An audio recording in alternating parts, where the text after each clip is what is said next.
Teresa Osborne works at a newspaper in Chicago, doing research for articles, and long ago lost faith in real feelings. After a painful divorce, she has completely immersed herself in her work, avoiding her personal life.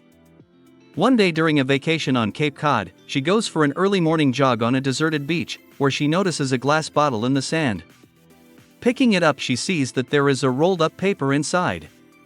Interest takes over and she carefully pulls out the typewritten message.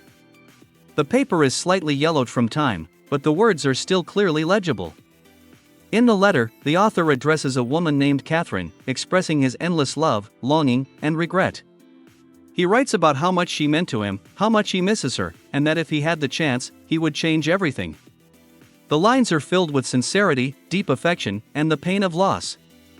Teresa is shocked by what she reads and feels that she has gotten her hands on someone else's personal story, full of feelings that she has not felt in a long time. Back at the newsroom, she can't get the letter out of her mind.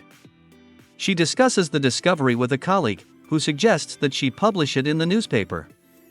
Teresa hesitates, but finally agrees, because the letter is anonymous. After it is published, the editorial office receives letters and calls from readers who have been touched by the confession. Among the many responses is another letter very similar to the one Teresa found. It too is typewritten, with the same turns of speech, the same corporate style. It is again filled with longing, love, and sadness. Teresa realizes that it is no coincidence that there is a real person behind these letters, and she wants to know his story. As she begins to investigate, she discovers that both letters are written on paper used by a shipyard in North Carolina. This trail leads her to a small coastal town where she learns of Garrett Blake, a master boat builder living a secluded life. Her search leads her to a small house by the water where the man is working on yet another boat. Teresa observes him from the sidelines, tall, strong, with confident movements. He is completely absorbed in the work. There is an inner restraint in his demeanor, his gaze is attentive but sad. She realizes that this man carries within himself the pain of loss. Determined to get to know him, Teresa finds an excuse. She is interested in sailing boats and asks if he can show her his work. Garrett, though surprised by the stranger's appearance, agrees. They talk, and Teresa senses that beneath the outward sternness there is a tenderness, a deep inner peace. He says little, but there is sincerity in his words.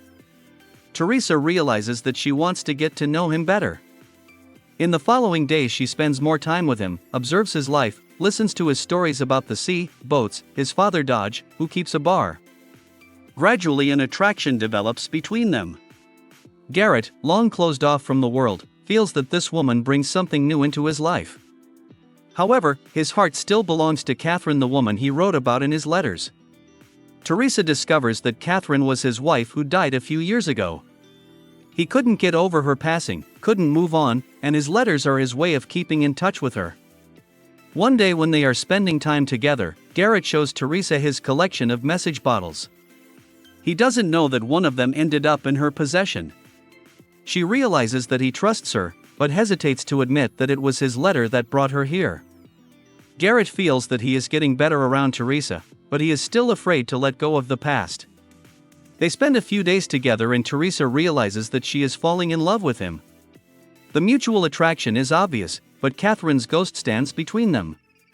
One day during dinner at Garrett's house, she notices him looking at a picture of his wife, his gaze full of longing. She wonders if he can ever really let go of the past and love again. When the time comes for Teresa to return to Chicago, Garrett decides to go with her, to try a new life. He feels out of place in the big city, but tries to adapt.